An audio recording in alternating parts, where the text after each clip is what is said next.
Bannabyabufuzi nga bali mu mukago gwabwe ogwa iPod basabye Parliament etunule mu nsonga zaabwe ze baawaayo okulaba nga wabaawo okulongoosa mu mateeka g'ebyokulonda.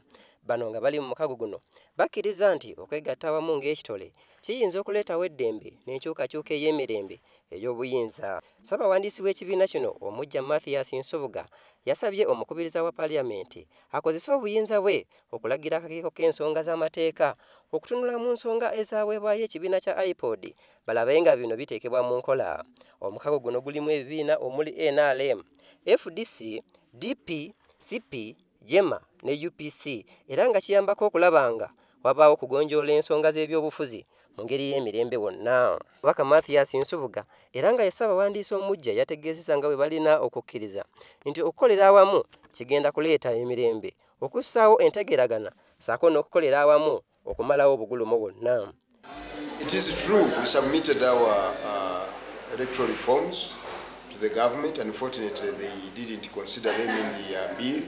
However, we had a chance when the Speaker of Parliament allowed us to present our proposals to the Legal and Parliamentary Affairs Committee, which we did, and we hope that they will be considered when they make their report.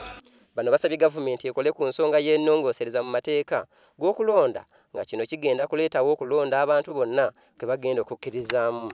Ye ssaabawandiisi eyawaddeyo obuyinza Samusoni Mugobansonga ategeezezza nti okuleetawo okukkaanya enjuyi zonna eziri mu zirina okukkiriziganya ku butya bwe bagenda okutambuzaamu ensonga z'okulonda.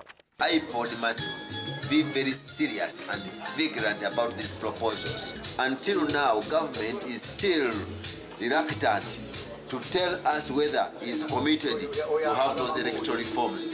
They are talking about time, they are talking about the 2016. But we still think that all that is not necessary.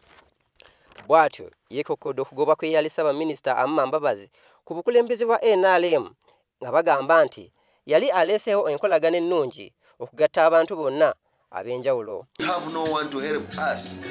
It should be the government to help us so that it adopts the proposals we already put on their table. But no one is really concerned. We thought that the Honorable Amama Mbabazi would help us. Ku lwa WBS Television, Ndikitone Julius wano mu Kampala.